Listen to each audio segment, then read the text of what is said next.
So when you watched it, what were you more upset at, that it did paint you as, like you said, not the hero, strong implications that, yes, you killed your husband and fed him to tigers.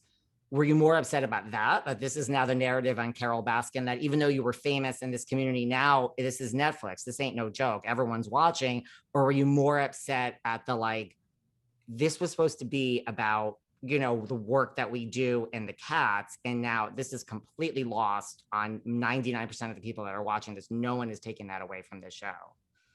That was the main thing. I don't care what people think about me.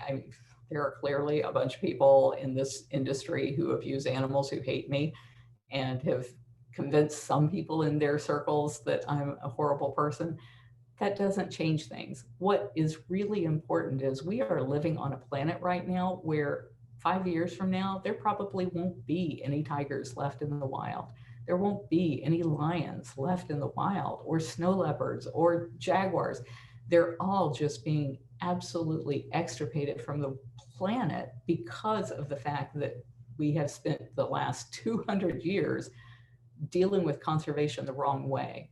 We've had zoos telling us that this is how you make people care about animals, is by having them on display, and then they'll protect them. We lost 95% of the wild populations during that 200 years.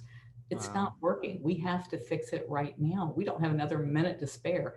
And the very first step is to stop the captive breeding of big cats.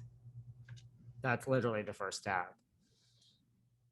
So you didn't really, you were known in this community, and it sounds like people hated you before, that you were used to dealing with that. So when this came out, did you feel like, oh, this was an education on how the media works because I was led down one road? Was it kind of like an education? Or, you've dealt with the media before, but this was your main eye opener of like, well, now I know.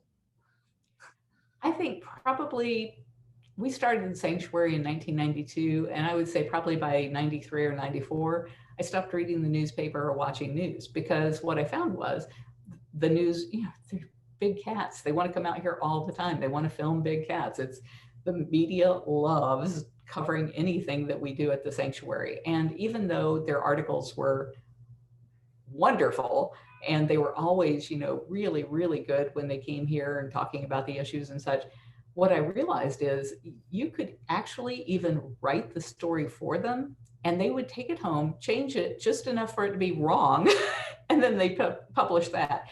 And it's like, like back then we were on 40 acres, we're on 67 acres now. So it would appear in the paper that we were on 4 acres, or we were on 400 acres. And then when they said I was on 400 acres, like every realtor in Florida called me like, 400 acres near Tampa, we got to have that.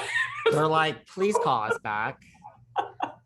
You're like, it's not that grand. You're probably like, great, I wish this was 400 acres. Yes, wouldn't that be something at $100,000 an acre, which is what it costs us to buy land out here.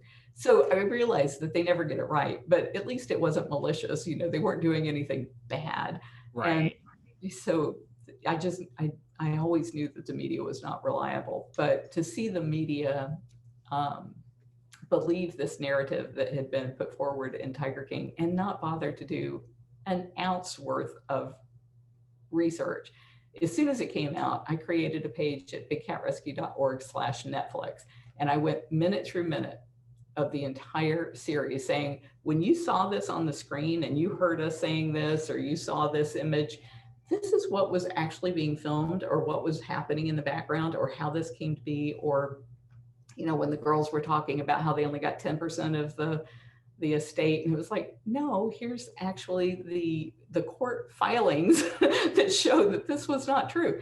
And people didn't care. They didn't want to read it. All they wanted to do was to believe what they had already come to a conclusion of believing, because Netflix did or not Netflix, but the producers did such a good job of creating that feeling that, you're sitting in your chair and it's like, this is a 20-year-old murder mystery that nobody has solved, but sitting here on my couch, I figured it out. It's that Carole Baskin. It's like, no, you did not figure out anything, because you didn't have the evidence. You didn't have the truth. You had what they were putting up on the screen. What do you think that says about our society, you know, that we are just, we cling to that salacious tidbit of meat.